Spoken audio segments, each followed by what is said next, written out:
Hi, it's Rachel here. I haven't made a video for quite a while, but today I felt inclined to make one after listening to Lloyd's video, his rebuttal for the April 2021 JW broadcast with Sam Hurd as the host. Man, there was so much to unpack in that broadcast. Talk about insulting, I suppose. The theme for the broadcast pretty much was, is your best good enough? I mean, that title alone kind of suggests that no matter how much you do as a Jehovah's Witness, that it's not going to be good enough. I mean, your best is your best after all, isn't it? So a strong hint there that even your best isn't good enough. And I can only imagine that he chose this theme for the broadcast because perhaps the numbers on the reports are going downwards, you know, numbers of studies, hours spent in the ministry, etc. Because with COVID, which has been on the world scene for about a year now, and they stopped their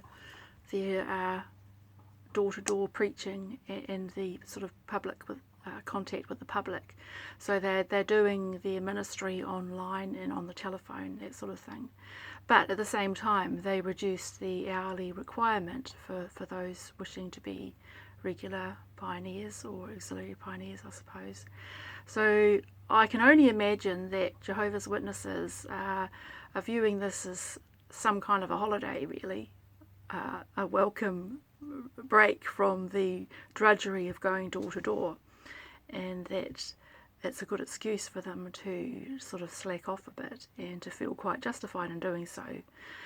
But this talk, I think Samuel Hurd is trying to motivate them to actually get more hours down on their reports and more return visits and studies, etc., because the numbers ain't looking too hot.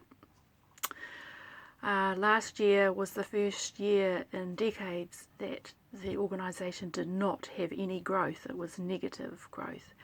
Up until this time, the growth was slowing. It was still growing, but much slower rate of growth. This time they actually dropped. So I guess he's trying to push the brothers and sisters through guilt tripping, basically, to get more hours in. And I just found so many conflicting messages, and Lloyd got it absolutely right, how Sam Hurd was really not presenting a very clear, I mean, the question was posed, is your best good enough? And then at the end of his talk, he basically said that only Jehovah knows what your best is, and basically you can't trust your own judgment of what best is. So pretty much Jehovah's Witnesses, no matter how much they do, how much they pour into the ministry and other theocratic activities, they can never be sure that they've done enough. I mean, you feel guilty anyway. I know all those years I spent, 25 years as a witness, that guilt was probably the most predominant emotion that I felt. You always felt guilty. I remember always having this internal fight within myself, this conflict where I couldn't work out how much I needed to do for Jehovah, for the organisation, before I could earn some well-deserved relaxation or recreation, and perhaps get into some recreational activity. Had I done enough work for Jehovah to reward myself? And I always answered, no, I haven't. I can always do more. Like what Samuel Hurd said. Oh, there's those dogs, the neighbour's dogs, sorry about that. He says you don't compare what you do with what others do, but compare what your best is with what you could do. And I figured as a witness that I could always do more than what I actually was doing. I mean, I could drop everything and go regular pioneering or special pioneer.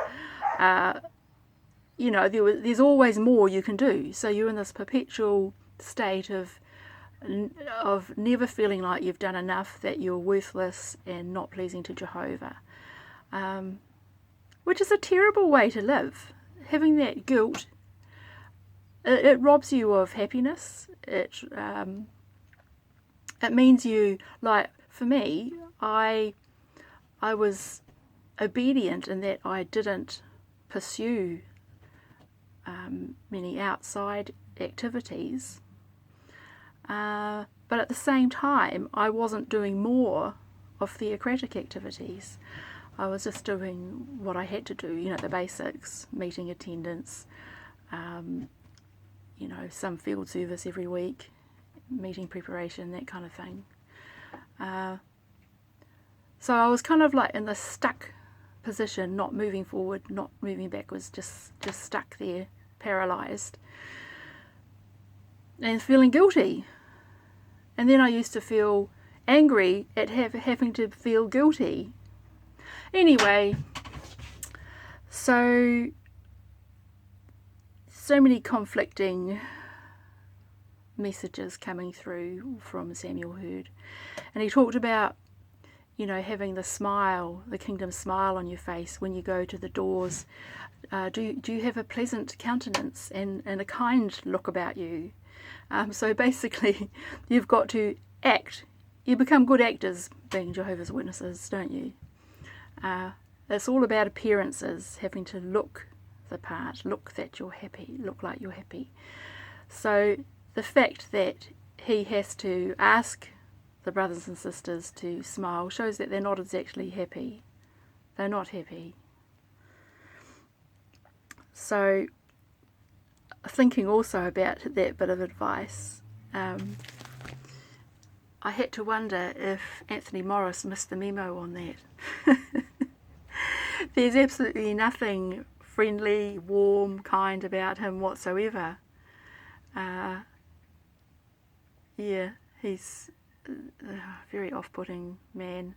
So perhaps he should follow Sam Hurd's advice and put on that smile and look kind. Crazy. Yeah, there were quite a few points in that I gleaned from Lloyd's video. I didn't actually go and watch JW broadcast myself. I find it very difficult to stomach. So I just look forward to seeing what Lloyd highlights in his videos. But a couple of things that I noticed was with the couple, the family, the husband and wife who had been doing everything right and were finding it difficult to find people at home. So they're putting in a lot of time into their ministry and obviously raising their daughters as witnesses who are like grown-up daughters or maybe teens. And it depicted him and his wife at an apartment building trying to find someone home, a return visit, and they couldn't find them.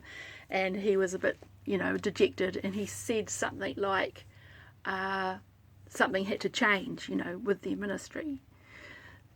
He wasn't satisfied with it. You know, it wasn't his best. So what actually happened, though, for him to achieve his best in the ministry was for him to lose his job.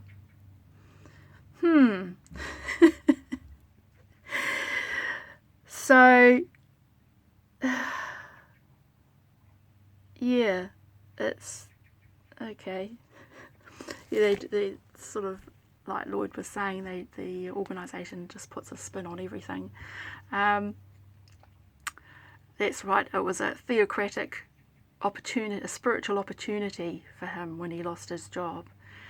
And no consideration given to the fact that he would now have to spend a lot of time trying to find another job. No. So, yeah, it's crazy. Another point that was made, and I just made a note of it, there was a brother, an elder, featured towards the end with his family that he'd raised in the truth. And he was talking about those who had left and gone into the world and who returned to Jehovah's organisation. He said that they returned with a lot of baggage. So I think that what they're trying to get at is that don't leave in the first place, because you'll encounter all kinds of problems outside of the organisation, and then you'll have to deal with it when you come back. However, as a lot of us who have left the organisation know, we deal with a great deal of baggage after we've left. Baggage that's resulted from the way we've been treated while we were Jehovah's Witnesses. Perhaps the way the elders handled us in perhaps a judicial committee meeting. Some of those who have faced the judicial committee have been questioned, even minors questioned about the details about their sexual misconduct, which is highly traumatizing for them. Others have, of course, just been booted out because of just no longer believing the claims of the governing body. So, regardless of why you've left, the result is the same, that you are ostracized and shunned. And that's extremely traumatizing. So those who get reinstated with baggage are often suffering from post-traumatic stress from having been ostracized and rejected by the people they love the most. And that's, it's a complete mind screw, really, The organisation causes so much damage to people's mental health and well-being. It's not the world doing it. I mean, the world can do it, of course, but the organisation is the main cause and adding to it. Another point that was brought out, well, there's the dogs again, that really offended me and bothered me was about it was a young woman who had been lonely, and she had work colleagues wanting to befriend her, and even some men, worldly men, asking her out on dates and stuff. And of course she declined because she wanted someone from the organisation, and she finally did marry a lovely brother.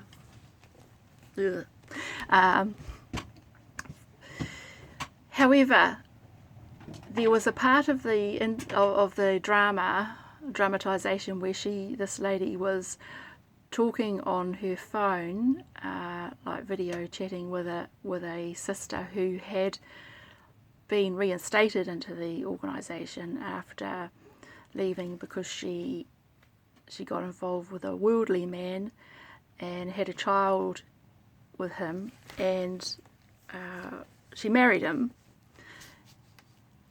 but then the relationship hadn't lasted, and she was reinstated. And in the background, the child apparently said to its mother, "Why did you marry someone who doesn't love Jehovah?" So already, I mean, how, if the child is having that idea put in their head, what chance of them having a relationship with their father is there,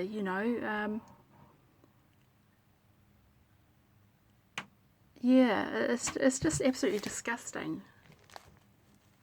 The child will be seeing their dad as some kind of enemy rather than their dad. And he might be a real thoroughly decent guy. He just doesn't agree with the teachings of Jehovah's Witnesses. So, I mean, we don't really know, but I mean, it's terrible the way the governing body will interfere with people's personal, private, family lives. And, this child being indoctrinated from very young. Yeah, it's just absolutely disgusting. We had the couple from Rwanda being interviewed too, and I couldn't help but think all the way through how utterly miserable the sister looked, and her body language seemed to make her look very alone and very, it was just strange. Something else too was at the end with the song. Oh my goodness, geez! If I left the organisation before the JW broadcasting started, but I can tell you I wouldn't have stuck around too much longer if I'd been there for these music videos. They're truly stomach churning. This song, the sister was singing about safeguarding your mind. And really what she was saying is that you need to safeguard your mind by stopping thinking of harmful thoughts. So a harmful thought, I guess, would be anything that brings into doubt what the governing body have taught them. Any harmful thoughts come into your mind and you need to push them away and pray to Jehovah. So basically, don't think. Just don't think. Thinking's dangerous. Yet, here's another example of where there's like contradictions in the whole broadcast, where I think it was Brother Hurd was saying that you need to spend time meditating. Meditating is thinking. Thinking is dangerous for Jehovah's Witness. What they do not really want people meditating, because if you meditate, if you think about the stuff that you've read, stuff that you've heard, you soon begin to see how it doesn't add up. It doesn't make sense. It's flawed. And it starts you down, I mean, that's how it started with me, and I was it used to make me really, not laugh exactly, but the circuit overseer, whenever he visited us, the last one not the last one, but perhaps one of the later ones in my later times there, he kept stressing to us to do personal study, and he said, a good way to get started is just to get the index, I think, and look up a subject and go and read all the material on it. So I was pretty good at doing my study, personal study, but the more study I did, the more doubts I had. The more thinking you do, the more Bible reading you do, you can't help but discover all the problems with their doctrines. So the mind boggles when they say to meditate. I think if people did meditate, they'd be out that door so fast, realising that what they're being asked to do and believe is not in harmony with the Bible at all. Well, in fact, the Bible is not in harmony with itself, is it? There lies the root of the problem. So basically, this whole broadcast, I can see it causing huge cognitive dissonance in anyone that's listening to it, Jehovah's Witnesses, who, it's just mixed messaging, cognitive dissonance, and I'm just hoping that more and more JWs start to wake up and see what it is, what it really is, and how their minds are being manipulated. Sam Hurd was talking about, loving Jehovah with your whole mind, but they're not allowed to use their mind. There's no such thing as using your whole mind in service of Jehovah in the organisation. If you use your mind, you get in trouble. You get booted out. So, it's just crazy. Anyway, I think I've rambled enough, and sorry, my brain's not fully in gear at the moment. Anyway, see you later. Bye.